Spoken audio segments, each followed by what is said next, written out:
I just had this conversation on Housewives of Beverly Hills. One of the ladies said, you know, I don't want to talk to a 4 or 5-year-old about race. And I said, that's great. I'm glad you have that privilege. I don't have that privilege.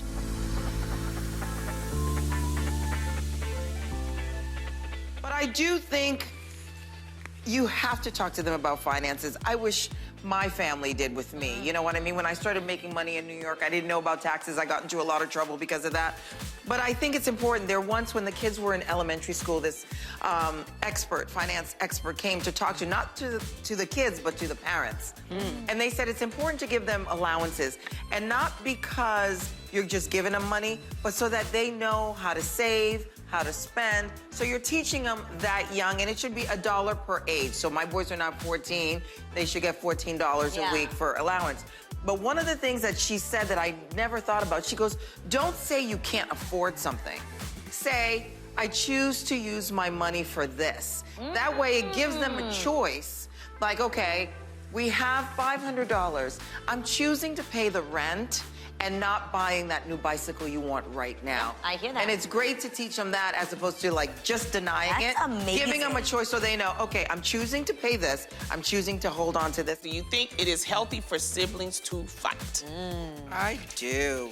I mean, listen, just because they're siblings, they're still individuals, right?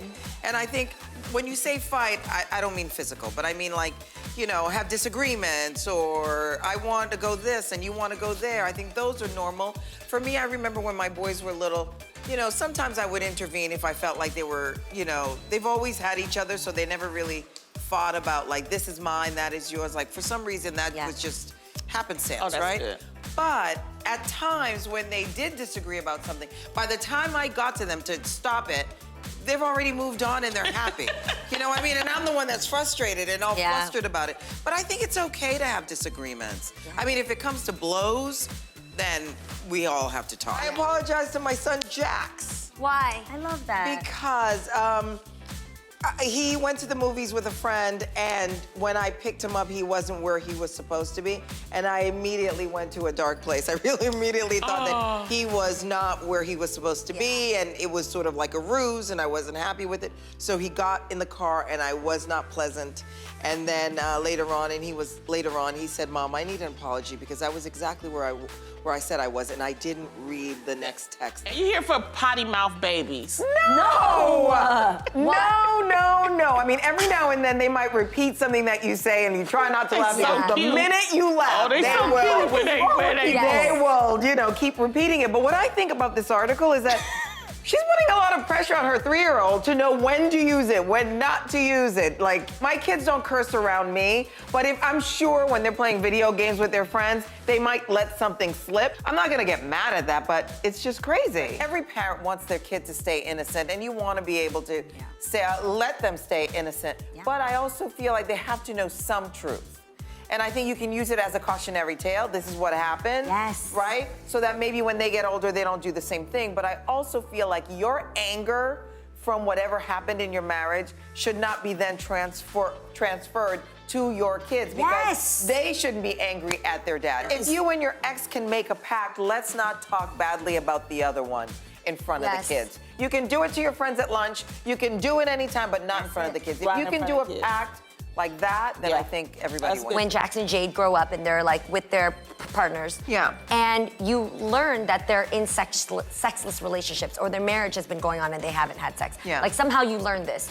That to me would strike me harder, because then I'm like, oh, that's a huge missing element in a healthy, harmonious relationship. So even though you don't want to hear or see about it, if you heard that there was nothing happening, would that also concern you? Yeah, that would concern me, because obviously there's a lot of different parts in relationships. You know, you want to be able to talk and love and communicate and be honest with one another.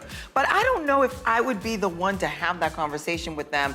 Really? Like, I wouldn't go to them. If they came to me, I would absolutely be open to talking about it. But I wouldn't go to them and say, oh, I feel like you're married, you're not having sex in your marriage. No. But I mean, I talk to my kids about sex now as much as I can. Right. They roll their eyes, they're like, oh, Mom. But I want them to know I'm here. I just had this conversation on Housewives of Beverly Hills. One of the ladies said, you know, I don't want to talk to a 4 or 5-year-old about race. And I said, that's great. I'm glad you have that privilege. I don't have that privilege. Right. I need to, you know, talk to my kids as early as they can understand. Yeah. And I'm not going to give them things that are going to scare them, but I'm definitely going to have a conversation with them about race. And I know with my boys being biracial, their dad is white, it was important for me to empower them before somebody put a negative connotation on their mom's, you know, black and their dad's white. Right. I didn't want anybody to do that. So I created this book series called I Am Mixed so that it helped kids feel like they belong to a family. They don't have to choose. And I'm dropping names. I don't like dropping names. But anyways, I asked Halle Berry to write the foreword for this book. Oh! And she said, when I sent her the transcript, she said, I wish I had a book like this when I was growing up. Because I felt like I had to choose. I felt like, you know, if I chose my mom, then, then I wasn't choosing my dad. And this book is really about you're the best of both worlds. I love my ex-in-laws, and I hate that I have to say ex-in-laws, but they are, but I love them so much.